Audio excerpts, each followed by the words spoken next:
Wexford, perched on Ireland's sunny southeast coast, has always had a flair for dramatic entrances, beginning with its legendary birth.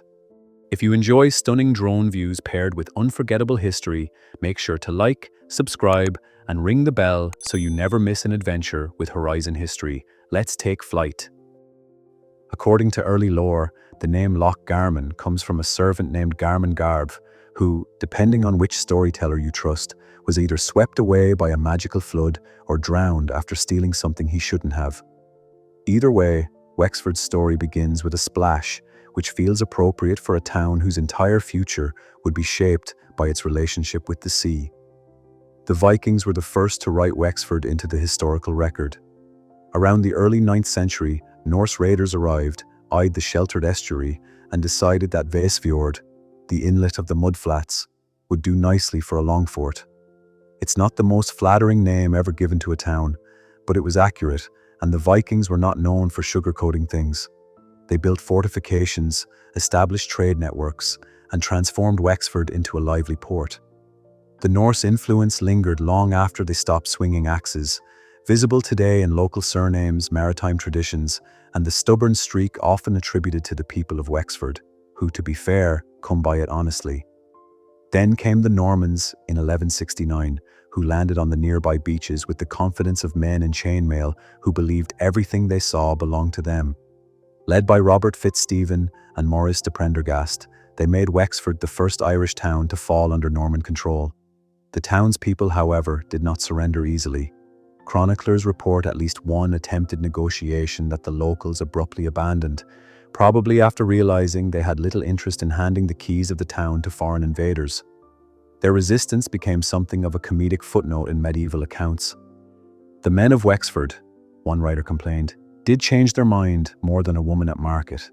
Eventually, the Normans prevailed, and Wexford entered a new era of fortified walls, feudal taxes, and enough new laws to make any medieval lawyer blush. During the Middle Ages, Wexford thrived as a port. Its fishermen were renowned for their herring exports, so much so that by the 15th century, the town was supplying salted fish across Europe. Contemporary travelers described Wexford's quays as a forest of masts, and one even joked that the smell of drying herring was strong enough to guide ships home in thick fog. Whether this was meant as praise or complaint remains unclear. But fortune shifted in the 17th century when Wexford became entangled in the English Civil War and Ireland's own Confederate struggles. The town, staunchly Catholic and sympathetic to the Irish Confederates, became a target for Oliver Cromwell's campaign. In October 1649, Cromwell's forces besieged Wexford. Negotiations started and stopped, never a good sign when Cromwell is involved, and before talks concluded, his troops stormed the walls. The sack of Wexford was catastrophic. Hundreds were killed, ships were burned, and the port, once so prosperous, was left in shambles. Local legends insist that Cromwell tried to sleep in Wexford afterward, but was tormented by restless spirits until he fled. Historians politely refrain from confirming this, but Wexfordians, if asked, will nod solemnly and say, "Well, it sounds about right." By the 18th century, Wexford had rebuilt itself once again, only to become the heart of one of Ireland's most dramatic uprisings. The 1798 rebellion, fueled by Enlightenment ideals, religious grievances, and sheer frustration, swept through County Wexford with incredible speed. Local rebels captured Enniscorthy, liberated Wexford town, and for weeks ran their own revolutionary committees and courts. It was a chaotic, hopeful, tragic period, depending on whom you ask. The insurrection ended after brutal battles at New Ross and Vinegar Hill, followed by harsh reprisals. Yet the spirit of 1798 remains deeply woven into Wexford's identity, celebrated in ballads, stories, and monuments that line the town and countryside. In the 19th century, Wexford entered its industrious phase. Shipbuilding, engineering, and agriculture flourished.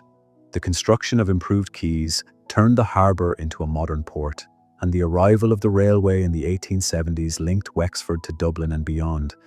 The town grew, though it never lost its intimate, crooked-laned charm. It also gained a reputation for fiercely proud local politics. One visiting English journalist noted that Wexford men could start an argument in an empty room, a statement still quoted affectionately as evidence of the county's spirited nature. The 20th century brought a cultural renaissance. In 1951, Dr. Tom Walsh founded the Wexford Festival Opera, believing that a small Irish harbour town could host world-class productions. Many thought the idea impossible. Wexford, unimpressed, did it anyway. Since then, the festival has attracted global audiences, staging rarely performed operas and turning the town into a vibrant cultural hub each autumn. Longtime residents still delight in telling stories of opera singers wandering into pubs after performances, receiving unsolicited but enthusiastic critiques from locals who don't know much about opera but know what they like. Johnstown Castle, just outside Wexford town, began as a Norman stronghold built by the Esmond family in the 1100s, more practical fortress than fairy tale. Its transformation into the striking Gothic estate we know today came centuries later, when the Grogan and Fitzgerald families poured their wealth and perhaps their egos into reshaping it.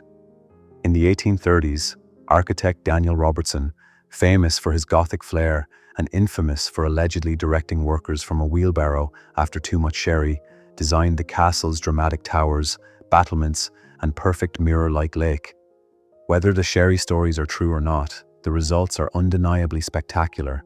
After passing through generations of Fitzgeralds, the estate was gifted to the Irish state in 1945, with one classic Irish caveat: the owner's widow could live there rent-free for life. Today, Johnstown Castle stands as one of Wexford's most enchanting landmarks, its shimmering lakes, lush gardens, and Gothic silhouette drawing visitors from around the world, while the peacocks parade around as if they built the place themselves.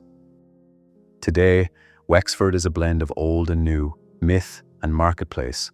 The ruins of Selskar Abbey, where Henry II reportedly sought penance after Becket's murder, stand near bustling cafes and shops. Viking street patterns still guide the feet of modern pedestrians, often without their realizing it. The harbour buzzes with activity, from fishing vessels to leisure craft, echoing the centuries-old rhythm of the tides. What defines Wexford most, though, is resilience.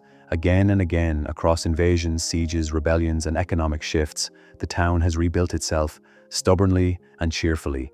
Its people carry the pride of a place that has survived everything history could throw at it, often with a grin, a story, and the sense that Wexford, no matter how much it changes, will always follow its own course.